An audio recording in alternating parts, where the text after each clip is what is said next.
Salut à tous, c'est Mathis, responsable de point de vente à Pizza Ruiz. Chez Pizza Ruiz, le local, c'est dans notre ADN. Alors avec l'équipe, on a décidé de vous emmener à la rencontre de nos producteurs locaux. Rendez-vous à Saint-Gilles dans le 35, à la rencontre de Louis, notre fournisseur de Scamorza. Du champ à la pizza, c'est parti!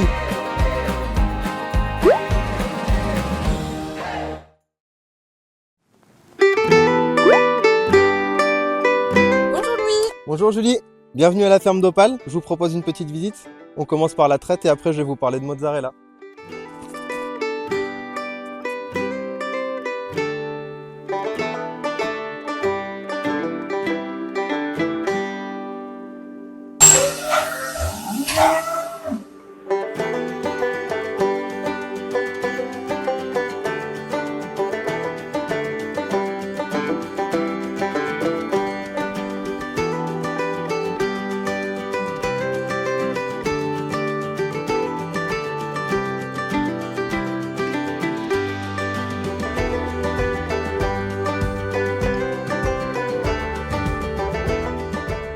Ici on est à la ferme d'Opale, Saint-Gilles, périphérie rennaise. L'exploitation elle est composée de 32 hectares, exclusivement en prairie. Donc on travaille exclusivement avec de l'herbe pour l'alimentation des vaches. On fabrique une mozzarella fiordilatée, donc au lait de vache, qui est principalement destinée à l'assemblage de pizza. On essaie d'avoir des produits un peu plus spécifiques comme la mozza de bufflone ou ce qu'on fabrique pour Pizza Ruiz aujourd'hui, c'est la fiordilatée fumée type Scamorza. On essaie un peu de dériver les produits pour étoffer un peu la gamme. On a une grosse partie de notre clientèle qu'on livre ici sur Rennes. Donc la mozzarella, on la livre en restauration, pizzeria et restaurant italien. Et on va jusque dans le Golfe pour Pizza Ruiz, où là on fabrique une mozzarella au lait de vache fumée type Scamorza. Amateur de Pizza Ruiz, si vous avez suivi il y a quelques mois certaines pizzas du mois avec du maroilles AOP, donc c'est mes parents qui sont producteurs de maroilles dans le Nord qui m'ont un peu mis le pied à l'étrier, si je peux dire ça comme ça, sur la transformation laitière, quoi. C'est quelque chose que j'ai vu depuis que je suis un peu plus jeune et que j'avais envie de remettre en place ici. Ça fait 4 ans qu'on fait de la mozzarella sur la ferme. Alors l'idée c'était de transformer le lait sur place pour valoriser mieux le lait. Et la mozzarella, on réfléchissait à fabriquer un fromage un peu différent de ce qui se fabrique chez nos confrères éleveurs transformateurs, parce qu'on est quand même quelques-uns sur le secteur à transformer le lait à la ferme. Alors l'idée c'était de pas se mettre en concurrence avec les voisins qui avaient une démarche comme la nôtre. Donc on s'est tourné vers la mozzarella parce que c'est un produit qui se fait presque pas en fermier. Il y a peu de producteurs qui fabriquent ce fromage-là en France. Donc on s'est lancé un peu comme ça, sans réelle formation. Après on a trouvé des gens qui nous ont épaulés. J'ai une personne qui est venue me former dans nos labos pour nous aider à mettre au point le produit. Puis après ça se fait forcément avec nos clients, puisqu'aujourd'hui le produit qu'on fait, il est réussi quand la pizza sort du four. Donc forcément c'est aussi avec l'aide de nos clients qu'on a mis au point le produit tel qu'on le vend aujourd'hui, quoi. Les vaches profitent du pâturage au beau mois de l'année. On essaie de les faire pâturer 8 mois quand c'est possible. On a une trentaine de vaches laitières et on a mis en place cette année un troupeau de bufflone. Donc là on a 2 bufflones à la traite pour également faire de la mozza. Donc aujourd'hui on fait principalement de la mozza au lait de vache et après le projet c'est d'en produire également au lait de bufflone. La bufflone produit moins, mais elle a un lait qui est 2 fois plus riche que du lait de vache. Et c'est 2 fois plus gras aussi. C'est ça qui donne le goût un peu particulier à la mozza de bufflone par rapport à la mozza de vache, quoi. Toutes les vaches sont écornées ici et les bufflones sont cornues. Donc par rapport à la concurrence, on évite de mélanger les 2 espèces parce que c'est 2 espèces différentes, hein.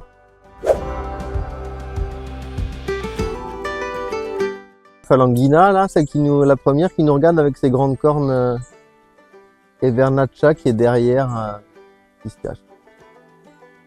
C'est pas méchant, mais ça a une force, ça a beaucoup de mémoire, c'est très très têtu.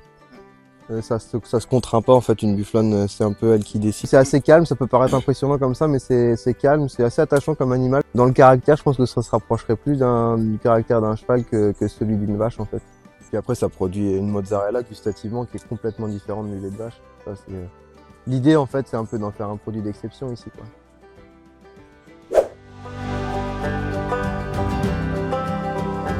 On nourrit les vaches exclusivement avec de l'herbe et des céréales qu'on achète à l'extérieur. Toute la surface est destinée à nourrir les animaux avec de l'herbe. Ce qui nous permet par exemple aujourd'hui de ne pas utiliser de pesticides pour la production fourragère de nos vaches, quoi. On a fait ce choix-là parce qu'on se sent un peu mieux dans ce système-là et que ça fait aussi partie de certaines convictions qu'on peut avoir. Donc, et les bufflonnes se nourrissent un peu de la même manière, sauf que ça mange moins, quoi. Ça mange moins qu'une vache avec des concentrations alimentaires un peu différentes, mais globalement c'est un peu la même chose. Ça produit moins, donc forcément ça a moins de besoins. On essaie de faire vieillir les vaches au maximum. Ici en moyenne elles ont 8 ans quand elles partent. C'est la même. Ton t-shirt là il est... Ah merde. Ça, c'est pour ça qu'on voulait faire les vaches avant.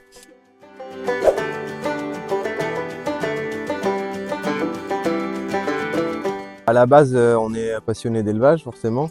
C'est des métiers de passion, hein. Si on n'aime pas nos animaux, c'est pas la peine de choisir ça, quoi. De choisir ces métiers-là. On connaît un peu toutes les vaches, les mères, les grands-mères, les filles. Donc, forcément, les vaches avec lesquelles on a démarré il y a 5 ans, aujourd'hui, on traite les filles, les petites filles. Les contraintes, elles existent. Après, si on aime son métier, les contraintes, on les accepte, en fait.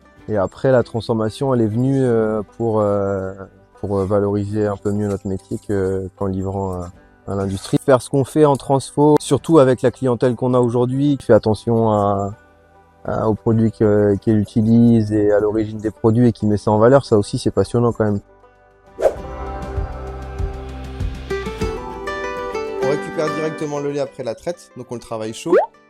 Il subit aucun traitement thermique, donc on travaille en lait cru ici. On ajoute des ferments lactiques, donc c'est une culture de bactéries qui va faire maturer le lait et acidifier le lait pour le processus de fabrication du fromage. Donc le lait il mature pendant 2 heures, après on y ajoute de la présure qui permet au lait de cailler, de durcir. Là on va décailler et découper le caillé en petits morceaux.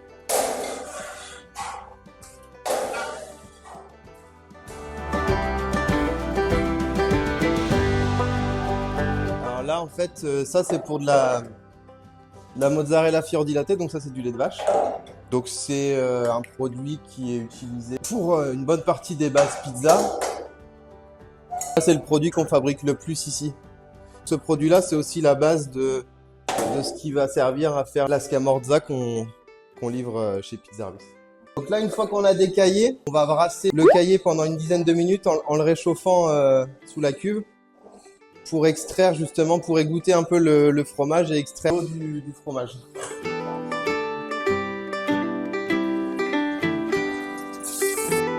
Donc une fois qu'on a fini de brasser, de réchauffer le caillé, on le laisse reposer une dizaine de minutes. Et après on va faire ce qu'on appelle l'étape du soutirage. Donc on soutire le lactosérum en fait pour récupérer uniquement le caillé qui est en dessous. Le caillé se dépose au fond de la cuve. Et là, on va extraire le lactosérum pour récupérer vraiment le fromage. Les bases de fabrication d'un fromage, c'est à peu près toutes les mêmes. C'est plus les ferments lactiques qu'on utilise qui orientent la maturation du fromage et qui donnent le goût. On n'utilise pas les mêmes types de ferments, par exemple, sur une mozzarella que sur un comté.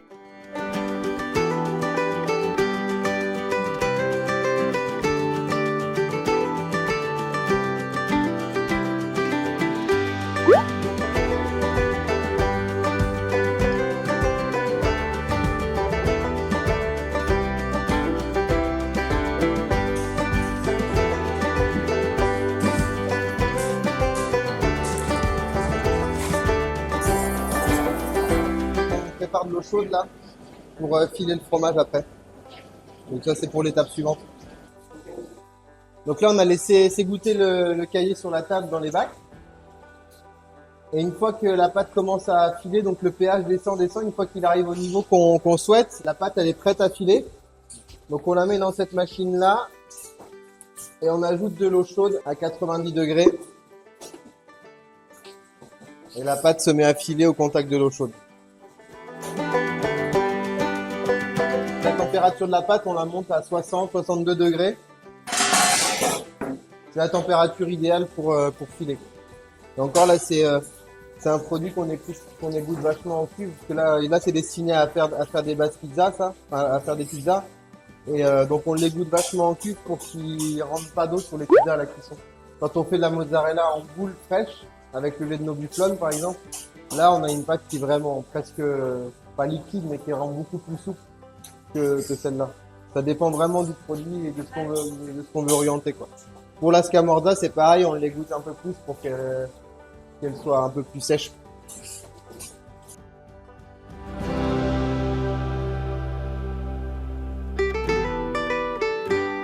Dans notre clientèle, on a des clients qui consomment des fois 20-30 kilos par semaine, jusqu'à 150 pour certains, quoi. Une fois que le pH est bon, il faut être vraiment très rapide. Parce que là, on voit le fromage, il file tout seul, même sur la table. Donc, et après, si on descend vraiment trop bas, ben, on n'arrive plus à faire filer le fromage comme il file là, ça casse et du coup, voilà, c'est plus bon. Donc là, après, elle passe 24 heures au frigo. Le temps de s'égoutter encore un petit peu et refroidir et on emballe demain. Donc, demain midi, ça peut être sur les pizzas. Tout ce qui est livraison, on est en direct aujourd'hui, quoi. L'idée, c'est vraiment de livrer la mozzarella la plus fraîche possible chez les clients. Là, c'est livré le lendemain.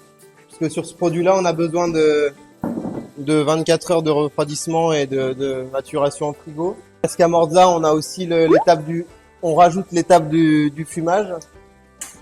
Mais potentiellement sur un produit comme la mozza de bufflone fraîche, là, on est capable de fabriquer le matin et la livrer pour le midi, quoi.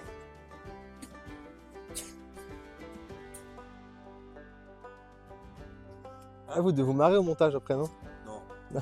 Je mets de l'autre côté parce qu'il y a un contre. Moi, j'ai le sourire dans la bouche. Bah. Ouais, c'est ça. On a un dossier. Ah, d'accord. Faut une navette maintenant. Non mais c'est bon, ça se voit pas à la caméra. On pourrait croire que c'est un effet. Faire une arrivée avec le kangourou là. Est-ce que tu veux un chauffe-oreiller en plus? Il faut que ça ait l'air naturel. Là, ça le met vachement, non?